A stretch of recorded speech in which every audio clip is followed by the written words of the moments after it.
السلام علیکم ناظرین، پروگرام طریقے کے ساتھ آپ کا میزبان بلال احسن حاضر ہے۔ ناظرین، آج جب ہم اس لائیو پروگرام کے لیے اسٹوڈیو میں موجود ہیں اور ہم جب گزشتہ ہفتے پہ ایک تارانہ نگاہ ڈالتے ہیں تو یقینی طور پر ملک کے اندر ایک عجیب سی گومگجی سی کیفیت طاری ہے۔ گو کہ ماہ اگست کا مہینہ یوم آزادی کا مہینہ ہے اور ابھی 2 روز قبل ہی ہم نے یوم آزادی بہت ہی جوش و خروش کے ساتھ منائی، لیکن بات وہی ہے کہ اکثر لوگوں کا کہنا ہے کہ آج 77 سال ہو گئے یوم آزادی کو ہم منا رہے ہیں، لیکن ہم نے کیا کھویا اور کیا پایا۔ آج ملک جس نہج میں موجود ہے اس ملک پہ یقینی طور پہ بہت سارے لوگ اس پہ نالاں بھی ہیں اور ان کا کہنا ہے کہ ہم سے بعد میں آزاد ہونے والے ممالک جو ہے وہ ترقی کی منازل طے کر گئے، لیکن آج ہم اب تک گٹر کے ڈھکن پہ، ٹوٹی ہوئی سڑکوں پہ، بجلی کے نرخ پہ، پانی کے نرخ پہ اور گیس کے نرخ پہ ہی لڑ رہے ہیں۔ دنیا چاند پہ پہنچ گئی، مریخ پہ پہنچ گئی، پتہ نہیں کیا کا وہ تسخیر کر رہے ہیں، اور آج ہم لوڈ شیڈنگ سے لڑ رہے ہیں، آج ہم اسٹریٹ کرمنل سے لڑ رہے ہیں، آج ہم ہمارے جو تاجر ہیں، صنعت کار ہیں یا عوام ہیں یا ایک عام جو غریب عوام ہیں، وہ تمام کے تمام آج 77واں یوم آزادی تو انہوں نے منا تو لی، لیکن وہ پوچھتے ہیں کہ ہم نے کس چیز میں ترقی کی؟ ہم نے کرپشن میں ترقی کی، صرف اور صرف ہم نے کرپشن میں ترقی کی، اور اس کے علاوہ ہم نے کسی چیز میں بھی ترقی نہیں کی آج تک۔ لیکن بات وہی ہوتی ہے کہ آپ 70 عیسوی دہائی کے بعد سے جتنے بھی حکمراں گزرے، چاہے وہ صدر ہوں، ڈکٹیٹر ہوں، عامر ہوں، سویلین ہوں، ان کے صدر ہوں یا وزیر اعظم ہوں، ان کے یوم آزادی کی تقاریر سن لیں تو ان تقاریر تقریباً ایک جیسی ہوتی ہیں۔ امید ہوتی ہے، عوام بھی اس امید بھری تقریر سے بہت زیادہ جو ہے وہ پر امید ہو جاتے ہیں کہ اگلا سال جب آئے گا تو یقینی طور پر ملک جو ہے تھوڑا بہت جب بھی اپنی ترقی کی منازل کو طے کرے گا، لیکن ہوتا وہی ہے، ڈھاک کے 3 پات، ہم وہیں کے وہیں کھڑے ہوتے ہیں۔ بہرحال آج چونکہ میرا پروگرام اکنامکس پہ زیادہ بیس کرتا ہے، اس لیے ہم سیاست پہ زیادہ بات کرنا جو ہے ہم مناسب نہیں سمجھتے، لیکن بہرحال اب جو معیشت ہے اور تجارت ہے وہ اتنی زیادہ بری حالت میں ہے، زبوحالی کا شکار ہے کہ یقینی طور پہ اتنی زبوحال اور تباہی کا شکار ہماری سیاست بھی نہیں ہے جتنی معیشت کا ہو چکا ہے۔ انہی باتوں کو گفتگو کرنے کے لیے اسی تناظر میں ہم نے آج اپنے اسٹوڈیو میں تاجروں کو مدعو کیا ہے اور ان سے ہم اسی حوالے سے گفتگو کریں گے کہ آج ہم 77واں یوم آزادی منا کر اور 78ویں یوم آزادی کی آس لیے ہم آگے بڑھ رہے ہیں تو کیا ہوگا اور اس وقت ملک کی صورتحال کیا ہے۔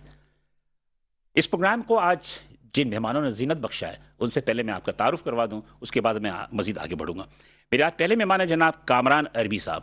کامران عربی صاحب جو ہے یہ چیئرمین ہیں سائٹ ایسوسی ایشن کے۔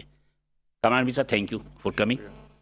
میرے دوسرے مہمان ہیں شجیر گوپلانی صاحب۔ شجیر گوپلانی صاحب ایک کافی آزمودہ اور تجربہ کار سیاستدانوں کا تاجر ہیں، لیکن بہرحال تجارت میں بھی بہت سیاست ہوتی ہے، اس پہ بھی بات کریں گے۔ شجیر گوپلانی صاحب کی آمد، یہ ہے چیئرمین آل سٹی تاجر اتحاد۔ تھینک یو شجیر گوپلانی صاحب۔ میرے تیسرے مہمان ہیں جناب ایم رحمان صاحب۔ ایم رحمان صاحب میرا اپنا ذاتی رائے ہے کہ سیاست کی طرف نہیں جاتے، وہ رہتے ہیں صرف معیشت پہ ہی رہتے ہیں اور اپنی سیکٹر یعنی ریئلٹرس کے حوالے سے، جو ریئل اسٹیٹ کا ہے اس کے حوالے سے اچھی معلومات رکھتے ہیں، اور ہم ان سے آج یہی بات کریں گے کہ وہ کیا ان کے اپنے خیالات ہیں۔ یہ ہیں صدر ہیں آل کراچی ریئلٹرس ایسوسی ایشن کے جناب ایم رحمان صاحب۔ تھینک یو رحمان صاحب۔ کامران عربی صاحب، اب تو میرا خیال ہے کہ اب آپ کے جانے کا ٹائم بھی ہو رہا ہے، سائٹ ایشن کے چیئرمین، سپٹمبر میں نیا چیئرمین آ جائیں گے، تو ہم نے آپ کو آج مدعو اس لیے کیا کہ اس 10 مہینے 11 مہینے میں سائٹ ایسوسی ایشن ایک بہت بڑا صنعتی اسٹیٹ ہے، وہاں تقریباً ہزاروں کے قریب جو ہے وہ صنعتیں ہیں۔ آپ کی پریس ریلیز بھی میرے پاس آتی رہیں، بہت زیادہ اس میں پریشانی بھی تھی، تو ابھی کی صورتحال کیا ہے اور آپ کیا سمجھتے ہیں کہ 77 سال جو ہم نے یوم آزادی منا لی تو ہم نے کیا کھویا اور کیا پایا؟ شکریہ، سب سے پہلے تو آپ نے مدعو کیا، تھینک یو۔ اچھے حالات نہیں ہیں، اب تر حالات ہیں، ایسے تو کوئی دو رائے نہیں ہے۔ تھوڑا سا پس منظر میں آپ کو بتاتا چلوں کہ سائٹ انڈسٹریل ایریا کی جہاں ہم بات کرتے ہیں تو یہ صرف بڑا نہیں ہے، یہ سب سے پرانا بھی ہے اور پہلا ہے، پاکستان کا پہلا انڈسٹریل اسٹیٹ ہے۔ اور شاید قائد اعظم نے اس کی بنیاد رکھی تھی، سنگ بنیاد رکھی تھی سپٹمبر 1947 میں قائد اعظم نے بالکل۔ تو that's how old it is, اتنا قدیم ہے۔ اس کا مطلب یہ ہے کہ پاکستان کی انڈسٹریلائزیشن اور اس کی اکانومی کو انڈسٹریز کی طرف پش کرنے کی بنیاد جو ہے قائد اعظم نے رکھی تھی۔ تاکہ ہم اپنے پیروں پر کھڑے ہو سکیں بے شک. اور امپورٹڈ مصنوعات سے تھوڑا دور رہ سکیں.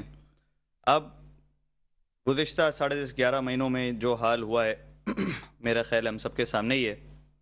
اس کے گیس کے ریٹ، بجلی کے ریٹ اور پانی کی عدم دستیابی کی وجہ سے امن و امان کا مسئلہ اور جو لا اینڈ آرڈر کی سچویشن بڑھتی چلی گئی پچھلے چند مہینوں میں، اس میں جو چیلنجز کا سامنا ہے جس کی وجہ سے اب یہ ساری چیزیں جب کمبائن ہوتی ہیں نا تو انڈسٹری کے لیے چلنا بہت مشکل ہو جاتا ہے.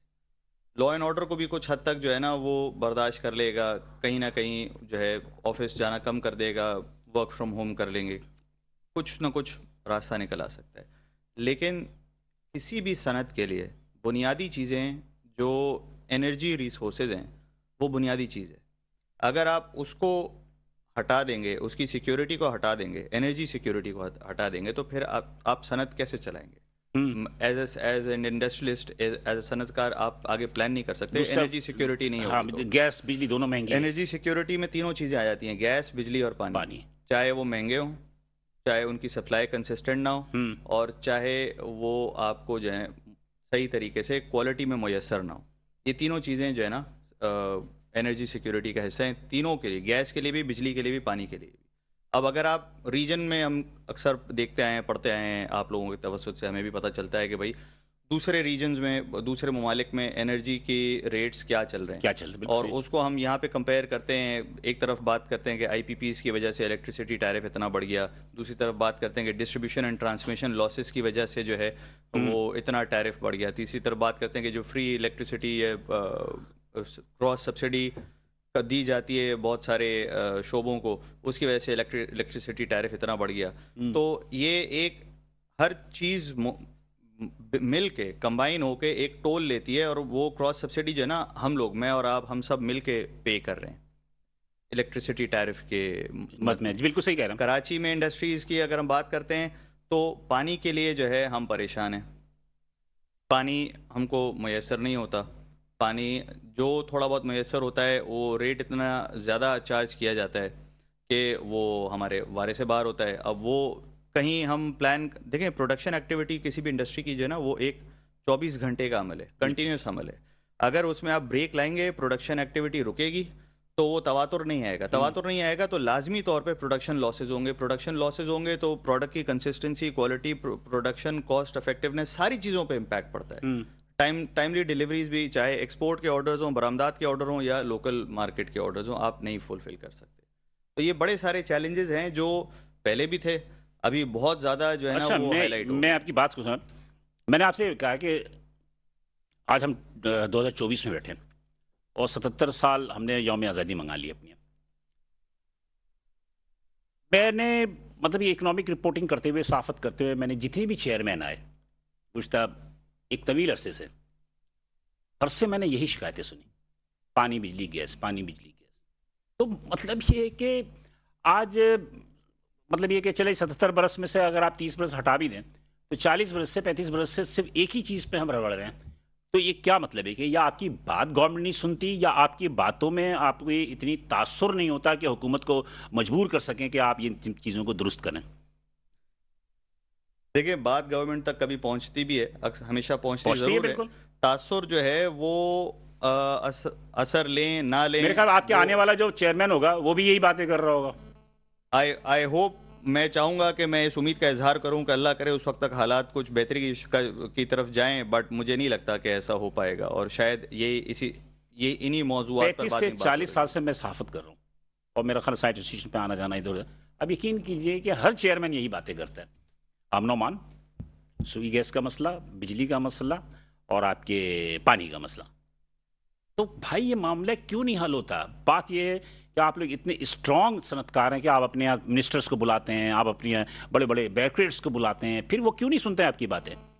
یہ تو آپ کو ان سے پوچھنا پڑے گا کیوں نہیں سنتے. نہیں تو اس کا مطلب ہے کہ آپ دیکھیے جی، تاجر اور صنعت کار جو ہوتا ہے وہ کسی ملک کے لیے ریڑھ کی ہڈی ہوتا ہے نا، بالکل ایسا ہی. ان کا ایک اثر ہوتا ہے، وہ ریونیو دیتے ہیں، ٹیکس دیتے ہیں.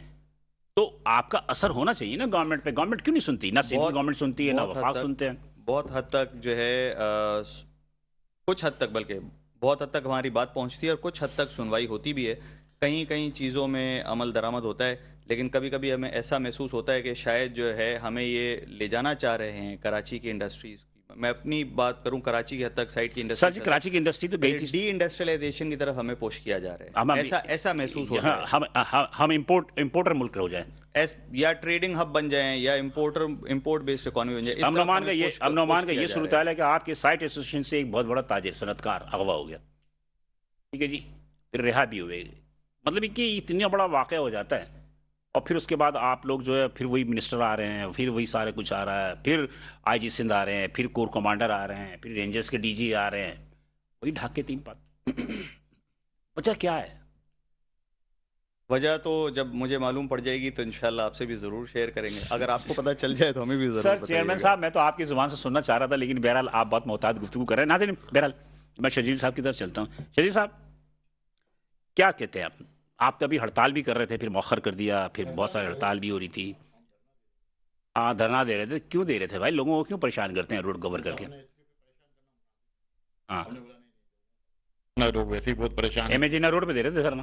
دیکھیں ہم تو یہ سوچ کے دے رہے تھے کہ لوگ پریشان ہیں، لیکن ہمیں یہ پتا چلا نہیں لوگ پریشان نہیں ہیں، اب ہمیں دھرنا نہیں دینا چاہیے. گڈ. اصل میں تاجروں کے 2 دھرے 3 دھرے جو ہیں اس کے بول رہا تھا آپ دھرنا دیں، کوئی نہیں دے. پھر وہ ہمارے سینٹرل کے جو تاجر ہیں جنہوں نے ہڑتال کا اعلان کیا، انہوں نے بولا 28 اگست کو اجمل تبلوچ نے بولا یار ہم ہڑتال کا اعلان کر رہے ہیں، آپ دھرنا دینے جا رہے ہو، آپ ڈائیورٹ کرو گے لوگوں کو، آپ ہم ہڑتال کا اچھا مطلب متفقہ فیصلہ ہوا. متفقہ فیصلہ یہی ہوا کہ پھر ہم دھرنا جو ہے فی الحال مؤخر کریں. ساتھ ساتھ ہمیں اپروچ بھی کر لیا تھا ایف بی آر نے، تو لیکن خیر ہم اس میٹنگ میں نہیں گئے کیونکہ ہم نے. آپ لوگ کیوں ایسے کر رہے ہیں؟ وہ فکس ٹیکس کے حوالے سے؟ دیکھیں فکس ٹیکس کے حوالے سے نہیں، دیکھیں تاجر دوست اسکیم کا جو قانون جو آیا ہے جو اس کے اوپر، کیونکہ تاجر دوست اسکیم کا کہنا یہ تھا ان کا کہ ہم نیو کمرس لانا چاہ رہے ہیں، ہم اس کو ایکسپینشن کرنا چاہ رہے ہیں، لوگ زیادہ زیادہ تاجر دوست اسکیم میں نیٹ ورک میں آ جائیں. لیکن بعد میں انہوں نے دھوکہ یہ دیا ہمیں کہ جو پرانا ٹیکس پیئر تھے اس کو بھی تاجر دوست اسکیم میں ڈال دیا. اچھا. ہاں، اور ساتھ ساتھ جو ہے بات یہ ہوئی تھی کہ 100 سے لے کے 1000 روپے مہینہ نئے لوگ دیں گے، اور پھر ریٹرن میں جو بھی پلس مائنس ہوگا اس کو جی جی جی. اور سیلف اسسمنٹ اسکیم جو ہے وہ جاری رہے گی. ٹھیک ہے. ایک تو سیلف اسسمنٹ اسکیم کو انہوں نے بند کر دیا، پھر جو انہوں نے 60,000 روپے پر شاپ، اس میں گدھے گھوڑے کو برابر کر دیا انہوں نے، کچھ ایریاز میں ڈال دیا، اور خاص طور پہ کراچی میں جس طریقے سے 60,000 روپے پر منتھ کا ڈال دیا، 7,20,000 روپے، یہ بھی ایکسیپٹیبل نہیں ہے. پھر ایک چیز ہوتی ہے اسٹیٹ کی کچھ ذمہ داریاں ہوتی ہیں، جیسے ہیلتھ، ایجوکیشن اینڈ جابس. بالکل. یہ 3 جو ہے یہ بیسک کسی بھی اسٹیٹ کی جو ہے جو مین ریڈی ہوتی ہے، جو اس نے پرووائڈ کرنی ہوتی ہے عوام کو. اب آپ کی جابس تو یہاں نہیں سیکیور کر سکے، الٹا فوڈ آئٹمس کے اوپر انہوں نے ود ہولڈنگ ٹیکس لگا دیا. بالکل. تو وہ بھی ایک مسئلہ، جبکہ ہم پہلے ہمیں کہا یہ جاتا ہے ہم زرعی ملک ہے، لیکن آج ہم دالیں امپورٹ کر رہے ہیں، گندم ہم امپورٹ کر رہے ہیں، شوگر ہم پہلے بناتے ہیں ایکسپورٹ کرتے تھے، پھر ہم دوبارہ امپورٹ کرتے ہیں. تو یہ ساری چیزیں جو ہیں وہ لوگوں کی بجٹ آؤٹ ہو رہا. ابھی آج آپ انٹرنیشنل دیکھیں نا، میڈیا کی رپورٹ ہے، تو بلومبرگ کی ایک رپورٹ آئی ہے جس کا کہنا یہ ہے کہ بجلی کے بل زیادہ ہے اور گھروں کا کرایہ کم ہے. بالکل. پراپرٹی کا کرایہ کم. بالکل. آج انڈسٹریلسٹ کا جو سب سے بڑا مسئلہ یہ ہے کہ کوئی انڈسٹری ایسی نہیں جس کا بجلی کا بل 1 ملین سے کم آ رہا ہو، 5 ملین 7 ملین پہ بل چلے گئے. اب یہ بات کرنا ہے، بلکہ میں ایک اور بات بتاؤں، ڈیفینس کے اندر میرے جو وائس پریزیڈنٹ ہے صابر مگر صاحب، ان کے گھر کا بل آیا 4.5 لاکھ روپے. ہاں ایک مہینے کا. اور کتنا بڑا گھر ہے؟ 500 گز کا. 4.5 لاکھ وہ کوٹ گئے. آپ اس کے بعد آ کے ان کی منتیں کریں کراچی الیکٹرک والے کہ وہ ہم 3,90,000 روپے کم کر دیتے. یہ آن ریکارڈ بات کہہ رہا ہوں. یہ ساری چیزیں ہونے کے بعد ہم نے یہ سوچا تھا کہ ہم دھرنا دیتے اور ایک پرماننٹ دھرنا دیتے، لیکن خیر اب وہ 28 اگست کی متفقہ کال آ گئی ہے. انشاءاللہ ہم پورے پاکستان کو ایک ساتھ بند کریں گے. متفق ہے آپ سارے ایسوسیشن والے؟ دیکھیں بالکل پورے پاکستان کی بند ہونے کی بات ہو رہی ہے نا. اب ہم تو ایک چھوٹے سے علاقے کو دھرنا دے رہے تھے. میں نے دیکھا کہ کراچی کے تاجر جتنے بھی ایسوسیشن ہیں وہ آپس میں متحد نہیں ہیں، تو آل پاکستان کہاں سے متحد ہوں گے؟ چل بھائی، جہاں پہ بہت سے ہر قسم کے میٹنری کے لوگ ہوتے ہیں، ہماری تربیت جیسے کہ ہماری اپنی تربیت بھی، ہمارا کلچر ایسا ہے جو ہمارا پاکستان سے ویسی ہے کہ سب ایک لائن پہ چلتے ہیں. اختلاف رائے ہوتا ہے، لیکن اس وقت جو جہاں تک میری نالج میں آج بہت سے لوگوں کا رابطہ ہوا ہے، وہ تمام کے تمام لوگ متفق ہیں. ہمارا دھرنا بھی کینسل کرنے کی وجہ یہی تھی کہ یہ اسٹرائک کال آ رہی تھی آج، اور اس اسٹرائک کال کو ہم نے سپورٹ کرنا تھا. آپ نے ابھی تھوڑی دیر پہلے ایک بات کی کہ تمام چیئرمین جو ہیں وہ ایک ہی رونا رو رہے ہیں، اور ہم جو ہے تمام وزراء کو سب کو پروٹوکول دیتے ہیں. اصل وجہ یہی ہے کہ ہم یہ سمجھتے ہیں کہ ہمارے پاس کوئی آیا ہمارا مہمان ہے, ہم اس کو عزت دیتے ہیں, ہم ان کو شیلڈیں دیتے ہیں, ہم ان کے ساتھ فوٹو سیشن کرتے ہیں. وہ اگلا یہ سوچ کے جاتا ہے کہ میرے کارکردگی سے چیمبر اور ایسوسیشن مطمئن. ہم اگر ان کے منہ پہ اوپر کچھ بولتے ہیں نا, وہ ان سے برداشت نہیں ہوتا. تو اب ہونا یہ چاہیے کہ اب ان کے منہ پہ ان کی جو غلطیاں اور کارستانیاں ہیں وہ آویزاں کی جائیں اور ان کو بتایا جائے, تب جا کے شاید تھوڑا سا مسئلہ ہل جلو. ادروائز ایک اور حل ہے اس کا, ایک اور حل یہ ہے کہ آپ پارلیمنٹس کے اندر جو اسمبلیز میں جو ہے نا وہاں پہ خود ہی جانا پڑے گا. مطلب یہ تاجر ایک اپنے سیاسی پارٹی بنا لینا, سیاسی پارٹی بنائے یا نہیں بنائے, کسی سیاسی پارٹی کے ساتھ بیٹھ کے چلے جائیں. اب مجبوری ہو گئی ہے کیونکہ ان لوگوں نے فیوڈلسٹ نے, آپ دیکھیں یہ اندر بیٹھے ہوئے, انہوں نے اپنی سیکیورٹی کا سارا انتظام کیا ہوا ہے. ان کے اوپر نہ ٹیکس لگتا ہے, نہ یہ اغوا ہوتے ہیں, نہ ان کی زمینوں پہ قبضے ہوتے ہیں. ہماری فیکٹریوں پہ بھی قبضے ہو جاتے ہیں, ہمارے گھروں پہ بھی قبضے ہوتے ہیں, ہم اغوا بھی ہو جاتے ہیں, اور ہم جو ہے اس کے علاوہ مانا پتہ بھی دیتے ہیں. خیر اس کے متعلق تو آپ کو پتا ہوگا, میں تو پوچھنا چاہوں گا کس کو پتہ دے رہا. ابھی تو آپ دیکھیں نا ایف بی آر کو پتہ چاہیے ہر مہینے. اب نہیں, ایف بی آر ہر مہینے ایف بی آر جو پتہ جو گینگور اور جو ایک سیاسی پارٹی لیتی تھی نا مانا, وہی میرے خیال میں رپورٹ گئی ہے ان کے پاس کہ اس کا مانا پتہ جو ہے جو دکانوں سے لیں گے. جی رحمان صاحب, آپ کا سیکٹر جو ہے ریئلٹرز کا, تو وہ مزید انحاط پذیر ہوا یا کچھ تھوڑا بہت گرو اپ ہوئے؟ بسم اللہ الرحمن الرحیم. سب سے پہلے تو آپ کا شکریہ کہ آپ نے آج موقع دیا. دیکھیں آج سے 1400 سال پہلے قرآن پاک میں اللہ پاک نے فرمایا کہ جو قومیں عدل و انصاف کا دامن ہاتھ سے چھوڑ دیتی ہیں تباہی و بربادی ان کا مقدر بن جاتی ہے. بے شک یہ اللہ پاک کا فیصلہ ہے. اس ملک میں نہ عدل ہے نہ انصاف ہے. آپ ایمنسٹی کی رپورٹ دیکھیں, جو عدل دینے کا سب سے بڑا ادارہ ہے عدلیہ, وہ مسلسل 10 سے 15 سال سے کرپشن میں نمبر 1 یا نمبر 2 کی پوزیشن پہ آتا ہے. سیکنڈ نمبر پہ پولیس. تو جو آپ کو انصاف دینے والے ادارے ہیں ان کا یہ حال ہے تو باقی پاکستان کا کچھ نہ پوچھیں, اور تباہی و بربادی تو آئے گی. مجھے ایک بات, اچھا اب آپ نے عدلیہ کی بات کی نا, اب عدلیہ کی بات کی تو آپ کے پاس کوئی ایسا پروف ہے کہ کورٹ نے جو کوئی ایسا فیصلہ دیا ہو جس میں کہ کچھ دیگر عناصر کا دباؤ ہو, یہ کیا ہو؟ ابھی تو اس سال انہوں نے معافی مانگی ایک بندے کو پھانسی دینے کے لیے. یہ ہزاروں فیصلے ہیں, آپ کیا بات کر رہے ہیں؟ نہیں میں دیکھیں, میں تو ایک مثال دی آپ کو. میں یہ عرض کر رہا ہوں کہ آپ کو بھی پتہ ہے کہ جوتے گھس جاتے ہیں, انصاف نہیں ملتا اس ملک میں. مانتا ہوں کی بات, یعنی کہ بندوں کی ڈیتھ ہو جاتی ہے 25-25 سال فیصلے نہیں آتے. اور کراچی سے لے کے پاکستان میں ہر تھانے میں 50% سے زیادہ FIRs ناجائز کٹتی ہیں. یہ میں آپ کو بالکل جینین بات کر رہا ہوں.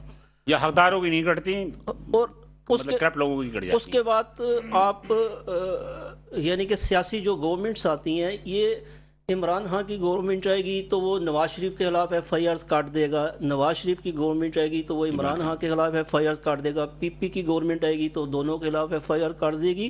یعنی کہ یہ اقتدار کی جنگ میں ایک دوسرے کے ساتھ اسی طرح پیش آتے ہیں, اور ان کو نہ ملک کا خیال ہے نہ ملک کی پبلک کا خیال ہے. بس جنگ ہے تو صرف اقتدار کی, کہ مجھے اقتدار مل جائے, اور یہ شخصانہ انہی کا ہے. اگر آپ کیلکولیشن کریں تو 40 سال سے ان لوگوں کی گورنمنٹ ہے, یعنی کہ کبھی ایک کی باری کبھی دوسری کی باری. یعنی کہ یہی ہمارے مستقبل کا فیصلہ کرتے ہیں, یہی ہمارے لیے بچوں کے لیے تعلیم کا فیصلہ کرتے ہیں, یہی ہمارے لیے بلدیات کا فیصلہ کرتے ہیں, یہی ہمارے لیے ٹیکسز کا فیصلہ کرتے ہیں. IPPs کو مسلط کرنے والے یہی ہیں, پیٹرول کی قیمتوں کو اس نہج تک لینے والے یہی لوگ ہیں.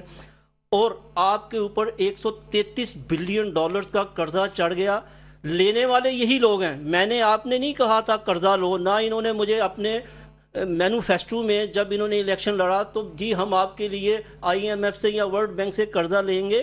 یہ قرضے انہوں نے اپنی مرضی کے لیے لیے. مرضی سے کیوں لیے؟ بیچ میں ککس بیکس ملیں گی, کمیشن ملیں گے, اور اس کے ساتھ ساتھ ہماری جائیدادیں بنیں گی. اور آپ کو مجھے جو ہے نا اس نہج پہ پہنچا دیا کہ اس ملک کے مستقبل سے نوجوان نسل مایوس ہو چکی ہے.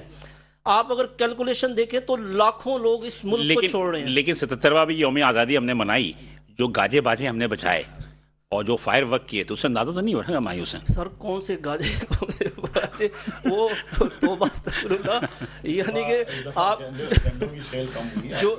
جو دیکھیں ایک نیچرل ملک سے محبت ہے بھائی. آپ جب خوش ہوں گے تو گاجے باجے بجائیں گے نا، سر، خوش ہوں یا نہ ہو، فائر ورک کریں گے، ملک سے محبت، سائلنسر نکال دیں گے موٹر سائیکل کی. ملک سے محبت کا جذبہ ایک علیحدہ چیز ہے. جی. اگر دنیا میں تو مایوس تو نہیں ہے نا سر؟ مایوس اس گورنمنٹ کی کارکردگی سے ہے. ہاں. پاکستان سے کوئی مایوس نہیں ہے. ہاں. اور انشاءاللہ تعالیٰ کچھ وقت آئے گا پاکستان کی تقدیر بدلے گی انشاءاللہ، لیکن ان کے ہوتے ہوئے نہیں بدلے گی. یہ تو اٹل فیصلہ ہے. تو یہ بھی تو کر لینا کہ میرے خیال میں شاید ہم تھوڑا سا اکنامک میں چلتے چلتے ہم تھوڑا پٹری سے اتر گئے. اب آپ مجھے یہ بتائیے کہ قرآن کی ایک آیت ہے کہ جیسے عوام ہوں گے ویسے حکمراں ہوں گے، تو میں اور آپ کون سا تبدیل ہو رہے ہیں جو حکمراں صحیح ہو جائیں گے؟ دیکھیں، ابتدا ٹھیک ہے، وہ آپ اپنی بات ٹھیک کریں، ابتدا ایک حسب اقتدار سے ہوتی ہے. یعنی کہ کوئی موٹو دیا جاتا ہے، جیسے ریاست مدینہ قائم ہوئی تو آپ صلی اللہ علیہ وسلم نے ایک موٹو دیا سب کو، اور آپ کے اسکول آف تھاٹ سے حضرت عمر فاروق رضی اللہ تعالیٰ، حضرت ابوبکر صدیق رضی اللہ تعالیٰ، حضرت عثمان غنی، حضرت علی جیسے عظیم و شان ہستیاں پیدا ہوئیں جنہوں نے دنیا کو بتایا کہ گورنمنٹ اور حکومت کا یہ کرائٹیریا ہے کیسے ویلفیئر اسٹیٹ کی بنیاد رکھی جاتی ہے. آج ناروے، سویڈن میں جو بچوں کو دودھ دیا جاتا ہے ان کے قانون کا نام ہے عمر لا. اس کے بعد دنیا کی ہر قانون نافذ کرنے والی یونیورسٹی آپ صلی اللہ علیہ وسلم یا قرآن پاک میں جو عدل و انصاف کی جو معیار قائم کر دیے اس کو ایکسپٹ کرتی ہے. میں آپ کی بات سے اتفاق یہ بیسک تعلیم ہے جو دی جاتی ہے، اور یہ ایک حزب اقتدار سے سٹارٹ ہوتی ہے اور اس کے بعد اس کو امپلیمنٹ کیا جاتا ہے. یہی پبلک سر دیکھیں، یہی پبلک جب دبئی یا سعودی عرب میں جاتی ہے یا یورپ میں جاتی ہے تو وہ قانون کی پابندی کرتی ہے. وہ اس لیے پابندی کرتی ہے کہ وہاں پر جزا اور سزا کا تصور موجود ہے. یہ بات میں آپ کو سب سے پہلے کر چکا ہوں کہ جو قومیں عدل و انصاف کا دامن چھوڑ دیتی ہیں، ہماری عدلیہ، پولیس اور قانون نافذ کرنے والے ادارے عدل و انصاف کا دامن ہاتھ سے چھوڑ چکے ہیں، انہوں نے نہیں چھوڑا. یہی پبلک اگر یورپ میں جائے گی تو قانون کی پابندی کرے گی، ایون تھوک بھی نہیں پھینکتی. آپ کی بات سے تو یہ بیسک چیز ہے. حالت یہ ہے کہ انکم ٹیکس کی بلڈنگ میں چلے جائیں تو آپ نیچے کھڑے ہوئے نا تو آپ کو سائیڈ ہونا پڑتا ہے، پتہ نہیں کب اوپر سے گٹکا جو ہے کوئی تھوک دے. اب بات آ گئی بزنس کی. اب میرا خیال ہے کہ تھوڑا سا مجھے بریک کے لیے کہا جا رہا ہے. میں بریک سے واپس آؤں گا تو پھر دوبارہ آپ کی طرف سے ہم اسٹارٹ کرتے ہیں. ناظرین، بات یہ ہے کہ کچھ تلخ حقیقتیں ہیں، وہ تلخ حقیقتیں بھی سننا چاہیے، اور یقینی طور پہ اپنی جو اعمال ہے اس پہ جب تک ہم نگاہ نہیں ڈالیں گے ہم اپنے اعمال کو درست نہیں کر سکتے. لہٰذا گفتگو سلسلہ جاری ہے، انشاءاللہ پھر دوبارہ ہم آپ سے ملتے ہیں ایک چھوٹے سے وقفے کے بعد. ساتھ رہیے گا. ویلکم ناظرین، پروگرام دیکھنے میں ہم دوبارہ حاضر ہیں. وقفے میں جانے سے قبل میرا خیال ہے کہ میں تھوڑا سا موقع دے دوں جناب ایم رحمان صاحب کو اپنی گفتگو کا اختتام کر لیں تاکہ پھر میں ادھر آؤں. دیکھیں جلدی سے کر لیں. اب آپ نے بات کی بزنس کی. بزنس میں گورنمنٹ کا کام ہے لوگوں کو سہولیات دینا. اب جیسے بھائی نے بات کی کہ بجلی کے بل اتنے ہو چکے ہیں کہ انڈسٹری سروائیو نہیں کر سکتی. بالکل صحیح. گیس کے بل اتنے ہو چکے ہیں کہ انڈسٹری سروائیو نہیں کر سکتی. بالکل صحیح بات. تو جب آپ پاور اتنی مہنگی کر دیں گے، آپ کے ہمسایہ ملک میں ایک چیز 3 سینٹ پہ ملتی ہے اور وہ آپ 15 سینٹ میں دے رہے ہیں، تو کون سی انڈسٹری اس ملک میں سروائیو کرے گی؟ اس کے بعد آپ نے یہ جو قرض لیے اس کی ادائیگی کے لیے آپ نے اتنے ٹیکسز لگا دیے کہ اس کی وجہ سے سارے بزنس سٹاپ ہو گئے. اب ایک گھر کے اوپر اگر آپ 10 لاکھ روپیہ ٹیکس لیتے ہیں، اگر یہی ٹیکس آپ کو 10 گھروں کی سیل سے آئے تو 10 گھروں کی ٹرانزیکشن کا مطلب ہے کہ آپ کی انڈسٹریز چلیں گی، ایک کی بجائے 10 گھر ملیں گے. آپ تو ٹیکس کی کلیکشن آپ کو وہی ہوئی، لیکن 70 الائڈ انڈسٹریز سے جڑی ہوئی ہیں. بالکل. دیکھیں، ریئل اسٹیٹ ایک ایسا شعبہ ہے جس کے ساتھ آپ کی 50% سے زیادہ انڈسٹری جڑی ہے. یعنی کہ ایک گھر جب بنتا ہے اس کی آپ کیلکولیشن کر لیں کہ برکس، ٹائلز، سیمنٹ، سریے سے لے کے فرنیچر، الیکٹرانک، رنگ و روغن، یعنی کہ ہر انڈسٹری کے ساتھ جڑتی ہے. آپ جتنا انڈسٹری سے پیسہ کماتے ہیں اس میں سے 50% ریئل اسٹیٹ کی مرہون منت ہے. اور آپ کے پاس تقریباً 80 لاکھ گھروں کا اس وقت شارٹ فال ہے، اور اس کے ساتھ ساتھ آپ کے ملک کو ہر سال 10 لاکھ گھر چاہیے، جس تیزی سے آپ کی پاپولیشن بڑھ رہی ہے۔ اگر آپ اسی کو ٹھیک طرح مینیج کر لیں تو آپ کی یقین کریں گے 50% سے زیادہ انرجی اپنا انڈسٹری چل جائے گی، اور اس کے ساتھ ساتھ آپ کی یہاں معاشی لحاظ سے آپ کا ملک ترقی بھی کرے گا، روزگار کی بھی ریل پیل ہوگی، اور ہم پاکستان کی second largest job provider industry ہیں، یعنی کہ جس وقت ایک گھر کی بنیاد رکھی جاتی ہے وہاں سب سے پہلے راج مستری آتا ہے، اس کے بعد جب آپ اس میں سریا لگاتے ہیں تو سریے والی لیبر آتی ہے، سریے والی لیبر کے بعد پلمبر کی لیبر آتی ہے، پھر شٹرنگ والی لیبر آتی ہے، اس کے بعد آپ کی جو الیکٹرانکس بجلی کا کام کرتا ہے اس کی لیبر آتی ہے۔ میں آپ سے کہہ رہا ہوں نا کہ 70 الائڈ انڈسٹریز جو ایسے جڑی ہوئی ہیں سر، انڈسٹریز کے علاوہ لیبر کی سب سے بڑی ذرات کے بعد کھپت انڈسٹری میں ہے۔ میرے خیال ہے کہ مشرف صاحب کے دور میں جو ایک بوم آیا تھا کنسٹرکشن میں، تو اس کنسٹرکشن کے دور میں میرا خیال ہے پورے پاکستان سے تقریباً جو لیبر جو کراچی تشریف لائی تھی۔ سر، دنیا کی دیکھیں دولت کا 54% ریئل اسٹیٹ کے گرد گھومتا ہے۔ جی کامران صاحب آپ کی بات سے اتفاق کرتے ہیں ان کے؟ تو آپ لوگ کیوں نہیں لڑتے اس لیے؟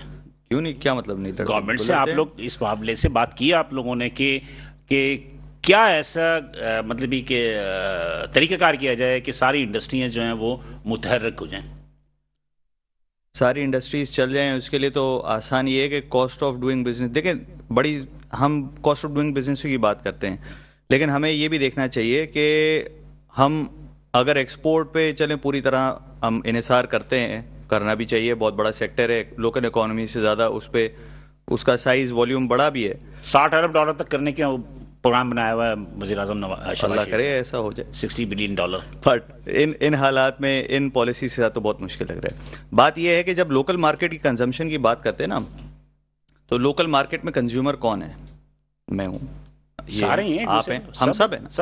جب ہمارا پاکٹ سائز شرنک ہو جائے گا، ہماری بائنگ پاور شرنک ہو جائے گی انہی ساری وجوہات کی بنا پہ کہ گھر جو ہے وہ پہلے اگر رینٹ کی بات کریں، پہلے اگر اس کا کرایہ ایکس اماؤنٹ آف روپیز تھا، 1000 روپے تھا، لاکھ روپے تھا، اب وہ 1.25 لاکھ 1.5 لاکھ ہو گیا ہے، یا کرایہ وہی ہے لیکن بجلی کے ایکسپینسز بڑھ گئے ہیں، جیسے ابھی کچھ دیر پہلے شرجیل صاحب نے بتایا تھا کہ تو یہ خرچے ہمارے پاکٹ میں سے نکل رہے ہیں، آؤٹ آف پاکٹ اگر ہم ہو جاتے ہیں تو ہمارے پاس بچتا کیا ہے کہ ہم کیسے ان سب کے باوجود آپ یہ دیکھیں کہ ٹھیک ہے کہ انڈسٹریز میں کرائسس ہے، کنسٹرکشن انڈسٹریز میں کرائسس ہے، لیکن ابھی بھی دیکھیں کہ کنسٹرکشن میں بھی دیکھیں تو پروجیکٹس آ رہے ہیں، انڈسٹری میں دیکھیں کہ کپڑے بن رہے ہیں، ساری چیزیں بک بھی رہی ہیں، لوگ خرید بھی رہے ہیں، تو ہمارے یہاں بلیک اکنامی بہت زیادہ ہے۔ یہ بلیک اکنامی کی وجہ سے جو ہے وہ اتنا زیادہ فرق نہیں پڑ رہا ہے جو فرق پڑنا چاہیے۔ دیکھیں، یہ اس میں کوئی دو رائے نہیں ہے کہ جو آپ بات کریں کچھ حد تک صحیح ہے۔ گراؤنڈ ریالٹی اگر سائٹ کی حد تک بات کریں تو صرف اس سال میں تقریباً 100 اور انڈسٹریز ایسی ہیں جو شٹ ڈاؤن کی طرف جا چکی ہیں، جو سائٹ سے تعلق رکھتی ہیں، آلموسٹ 75-78 اور یہ ہر انڈسٹریل ایریا میں یہی حال ہے۔ یہ وہ انڈسٹریز ہیں کسی کے پاس 50، کسی کے پاس 150، کسی کے پاس 300، 500، 1000 آدمی تک بھی کام کرتے تھے، اور جس انڈسٹریل ایریا میں آپ چلے جائیں سیم پوزیشن ہے۔ اگر آپ الیکٹریسٹی کنزمپشن کے فگرز اٹھائیں یا گیس کنزمپشن کے فگرز اٹھائیں تو اس سے آپ کو انڈسٹریل کنزمپشن کی بات کر رہا ہوں، اس سے آپ کو بہت آسانی سے اندازہ ہو جائے گا کہ پچھلے سال کے فگر الیکٹریسٹی کنزمپشن ایک بیسک بیرومیٹر ہے نا، گیس کی کنزمپشن ایک بیسک بیرومیٹر ہے کہ انڈسٹری اگر چل رہی ہے تو اس نے بلک میں کنزیوم کرنی ہے۔ جیسے شرجیل صاحب نے کہا، بالکل ٹھیک کہا کہ ایک چھوٹی سے چھوٹی کاٹیج انڈسٹری کا بجلی کا بل جو ہے نا وہ 1 ملین سے کم نہیں ہوگا، ایک اسمال سے میڈیم انٹرپرائز کا 5، 7، 8 ملین کا بل ہوتا ہے۔ اب اگر یہ دنیا میں کتنی حیرتناک بات ہے کہ جب کوئی چیز بنتی ہے، جب کوئی چیز پروڈکشن ہوتی ہے تو وہ چاہتا ہے زیادہ سے زیادہ فروخت ہو میری چیز، ہاں، لیکن ہمارے ہاں جو ہے وہ کہتے ہیں کہ یار کم سے کم استعمال کرو، زیادہ خرچ نہ ہو۔ اتنی حیرتناک عمر ہے یہ کہ بجلی کی کاسٹ کے حوالے سے یا آپ کی سمجھیں کہ اس کی پروڈکشن کے حوالے سے۔ اب بات وہی ہونا ہے کہ سوال یہ ہے کہ یہ سب باتیں اپنی جگہ، آپ مجھے بتا دیجئے کہ صرف شارٹ ویو تاکہ میں آگے بڑھوں گا تھوڑا سا، کہ اگر یہی صورتحال 4-5 سال تک رہے تو کیا آپ مستقبل دیکھ رہے ہیں؟ ویری بلیک، بہت خطرناک. اس کی جو میں پہلی بات تو کروں, دیکھیں سب سے پہلی بات تو یہ ہے کہ جب اچھے دن نہیں رہے تو یہ دن بھی نہیں رہیں گے. اللہ کرے گا انشاءاللہ.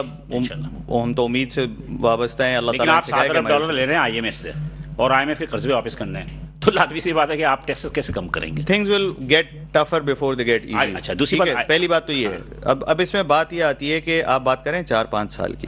4-5 سال ایک بہت طویل عرصہ ہوتا ہے کسی بھی انڈسٹری کے لیے, کسی بھی سیکٹر کے لیے. 4-5 سال تو بہت بڑا عرصہ ہوتا ہے. اور اگر یہ پچھلا سال جیسا گزرا ہے اور اگر اگلے 4-5 سال اس طرح کے آپ اگر دیکھ رہے ہیں تو بہت خطرے کی بات نہیں ہے, بہت زیادہ خطرے. اس لیے میں آپ سے کہہ رہا ہوں کہ موسمیات کے جو حالت ہیں, سیلاب آ گیا ہے, گاؤں کے گاؤں مطلب کہ ڈوب رہے ہیں. آپ مجھے بتاؤ کہ گورنمنٹ بجلی کے بل کو کم کرنے کی بجائے وہ سیلاب زدگان کی امداد کے لیے زیادہ رقم خرچ کرنا چاہے گی, اس لیے کہ ووٹ ملتا ہے اس کو وہاں پہ. آپ کے مسائل تو پس پوچھ ٹلے گئے, آپ کے مسائل تو پس پوچھ ٹلے گئے. اس لیے کہ ابھی دیکھیں کہ کتنے گاؤں ڈوب گئے بلوچستان میں, پنجاب میں, سرحد میں, سندھ میں. تو بات یہ ہے کہ میں نہیں سمجھتا, مجھے اندازہ نہیں ہے, اس لیے کہ ایک مطلب کہ دوربینی نگاہوں سے دیکھیں تو آپ کو, مجھے نہیں لگتا کہ یہ اتنی جلدی مسائل حل ہوں گے. IPPs کا مسئلہ بالکل ریکٹ والا ہے. آپ IPPs سے جان نہیں چھڑا سکتے جو آپ نے ان کو گارنٹیاں دی ہوئی. ایسا ہی ہے, سوورن گارنٹی دی ہوئی ہے. آپ کتنا آسان ہے, اٹس ناٹ مسئلہ ہے. دیکھیں سب سے پہلی بات تو یہ ہے کہ ہمیں یہ ایکنالج کرنا ہے کہ دیر از اے پرابلم. ٹھیک ہے, جب آپ نے یہ ایکسیپٹ کر لیا کہ ہاں جی یہ کچھ بھی مسئلہ ہے, جب آپ نے پہلے سیڑھی پہ قدم رکھ لیا نا کہ ہاں یار یہ مسئلہ ہے, میں اس کو ایکنالج کرتا ہوں, اون کرتا ہوں کہ this is a problem, I need to change this, مجھے اس کے بارے میں کچھ کرنا چاہیے, تب جا کے جو ہے نا میری ول ہوگی تو میں تبدیل کروں گا نا. میری ول ہی نہیں ہے بھائی, ول ہوگی اس وقت جب آپ ایکسیپٹ کرو گے. میں تو کہہ رہا ہوں کہ سائٹ اسٹیشن میں آتا ہوں, کورنگی اسٹیشن میں آتا ہوں, میں نے جا کے وہاں بھاشن دیا, 4 باتیں ان کی سنی, 4 باتیں اپنی سنائی, کھانا کھایا, نکل لیے. تو فوٹو سیشن ہو گیا میڈیا پہ کہ فلاں آیا تھا, فلاں آیا تھا, فلاں آیا تھا. تو بھائی ول ہی نہیں ہے نا. آپ ول کی بات کریں نا, ول ہوتا ہے نا تو آپ نے, آپ کے ایسوسیشن میں جیسے منسٹر آیا یا آپ کے ملک میں کوئی بھی بڑی شخصیت آئی, اس نے مطلب اوکے یہ پرابلم ہے, ایک دن کے اندر ہم 24 آورس کے اندر یہ معاملہ حل کرتے ہیں. آئے دن لوگ اغوا ہو رہے ہیں, آئے دن لوگوں کا ڈکیتیاں ہو رہی ہیں, مزدور لوٹ رہے ہیں. آپ کے پاس IG بھی آتے ہیں, آپ کے پاس کور کمانڈر بھی آتے ہیں, آپ کے پاس DG رینجز بھی آتے ہیں. کیا ہوا آپ اس کے بارے میں مجھے, میں تھوڑا سا ان سے بات لے لوں پھر میں آپ سے بات کرتا ہوں. جی شریف صاحب, آپ کیا کہتے ہیں کہ گورنمنٹ کو ول ہے؟ ویر از اے ول دیئر از اے وے. کیا نیت ہوگی وہاں راستہ ہوگا. آپ نے ایک بلیک منی کی بات کی بلال بھائی, ہے نا بلیک منی ہے نا ہمارے پاس, دیکھیں ایک بات پیرلل چل رہی ہے. نہیں دیکھیں ہمارے پاس ایک سب سے بڑا جو ایڈوانٹیج ہے نا وہ ہماری اکنامی میں وہ یہ ہے, اور مسلم کنٹریز کی بیشتر اکنامیز میں جو ہے وہ یہ ہے کہ ہم بینک سے پیسہ لیا ہوا نہیں ہے, ہمارا اپنے پیسے کے اوپر ہم کام کر رہے ہوتے ہیں. دنیا میں جو آپ کا ٹیکس کا جو معاملہ ہے اس میں یہ ہے کہ آپ کو اپنا بیلنس شیٹ چاہیے ہوتی ہے, اس بیلنس شیٹ کے اگینسٹ میں آپ پیسے لے رہے ہیں. گھر بھی آپ کا جو ہے مورگیج ہے, آپ کا بزنس بھی مورگیج ہے, آپ کی گاڑی بھی مورگیج ہے, ایون کہ آپ کے بچوں کی اسکول فیس بھی کریڈٹ کارڈ پہ جا رہی ہے. ہماری اکنامی کی ایک جو سب سے بڑی اسٹرانگ اور اسٹرینتھ جو ہے نا جو ہمیں ابھی تک بچا کے رکھی ہوئی ہے وہ ہماری کیش اکنامی ہے. اب جو یہ بات کرتے ہیں کہ آپ کا جو نان ٹیکس پیئر یا نان ٹیکس فائلر, وہ ہوا یہ کہ جس وقت ونڈو ہولڈنگ ٹیکس انہوں نے لگایا, اور بہت سی اکنامی ایسی ہے جن میں ضرورت نہیں ہے ان کو بینک استعمال کرنے کی, وہ کیش پہ اپنا ٹرانزیکشن کر رہے ہیں. تو بلیک منی وہ ہوتی ہے جو آپ کا کرپشن کا پیسہ ہے. اب وہ کرپشن کا پیسہ جو آپ کا آتا ہے وہ تو یہاں رکتا نہیں ہے, وہ تو آپ کا دبئی جا رہا ہے, وہ تو آپ کا جو ہے یورپ جا رہا ہے, وہ تو آپ کے سامنے ہے نا. وہ کرپشن کا پیسہ تو آپ کے ملک میں. اچھا میں آپ کو اس کی وجہ جیسے کہ رحمان صاحب نے بات کی نا کہ مطلب ریئل اسٹیٹ پہ, تو میں نے کہا ماضی میں زیادہ تر کرپشن کے پیسے لگے ہیں ریئل اسٹیٹ. بھائی دیکھیں نا, DC ریٹ الگ, FBR ویلیو الگ, اور ویسے مارکیٹ ویلیو الگ, KDA ویلیو الگ ہے. مارکیٹ بھائی آپ جینوئن ویلیو پہ بیچتے تھے نا اس کو گھر, آپ اس کا 3% ٹیکس جو ہے وہ 0.5% پہ لے جائیں. آپ جینوئن ویلیو پہ پراپرٹی لے, اگر وہ جینوئن ویلیو پہ لے آئیں گے تو جو کرپشن کا پیسہ کہاں لے جائیں گے وہ لوگ. تو کرپشن کے پیسے پہ اگر جو FATF کے بعد, فائنینشیل ایکشن ٹاسک فورس کی سختی کے بعد, ہم نے گورنمنٹ نے وہ جو کرپشن پہ جو اتنی جو پیسوں پہ جو انہوں نے سختی کی نا, تو اس کا اثر جو ہے ریئل سیکٹر پر نکلا. میں آپ کو لوگوں نے وہاں انویسٹ کرنا بند کر دیا. فائنینشیل ایکٹ FATF کا جو لو ہے, میرے کو حیرت ہے جو لوگ ان کے ساتھ بیٹھتے ہیں بات کرنے کے لیے. ارے یہ FATF سے ذرا یہ تو پوچھیں کہ آپ کے کنٹریز میں جو ہمارا بلیک منی آیا ہوا ہے اس کے اوپر انہوں نے کیا ایکشن لیا.